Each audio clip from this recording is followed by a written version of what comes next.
আশুলিয়ায় একটি mobile phone ছিনিয়ে নেওয়ার ঘটনার জেরে বিরোধ চলছিল ফয়সাল মোল্লা ও বিপ্লব হাসান বিপুর। সম্পর্কে তারা আত্মীয় হওয়ায় দুই পরিবারের মধ্যে চলে মীমাংসার চেষ্টা, কিন্তু দুপক্ষের হুমকি ধুমকিতে একসময় হার মানে তাদের পরিবার।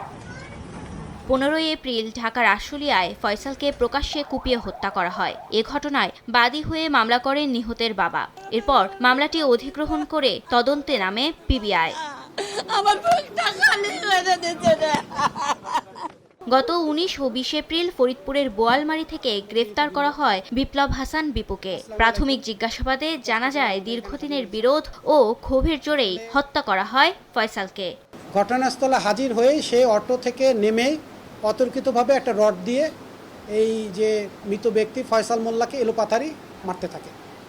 তো ফয়সাল মোল্লাকে যখন এলোপাথারি মারতে থাকে তখন বিপু কৌশলে ফয়সাল মোল্লার হাত থেকে যে রামদাটা ছিল সেইটা সে হাতে নিয়ে উল্টো ফয়সাল মোল্লাকে সে কোপাতে থাকে।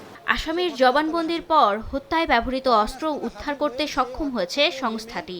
বিপু আদালতে 164 ধারায় স্বীকারোক্তিমূলক জবানবন্দি দিয়েছে বলেও জানান পুলিশ সুপার। সে আমাদের কাছেও স্বীকার করে যে তাদের মধ্যে পূর্ব থেকেই এই সংক্রান্ত বিরোধ ছিল এবং এটা মাদকেরও কিছু বিষয় তাদের সাথে জড়িত ছিল এবং দুই ভাই মিলেই এই তার দুঃসম্পর্কের যে মামাতো ভাই এই যে ভিকটিম ডিসিজড ফয়সাল মোল্লাকে হত্যা করেছে ঘটনাস্থলে।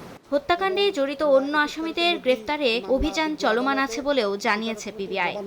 আসামিকে উপস্থাপন। ফাহরিয়া ফারুকী, সময় সংবাদ, ঢাকা।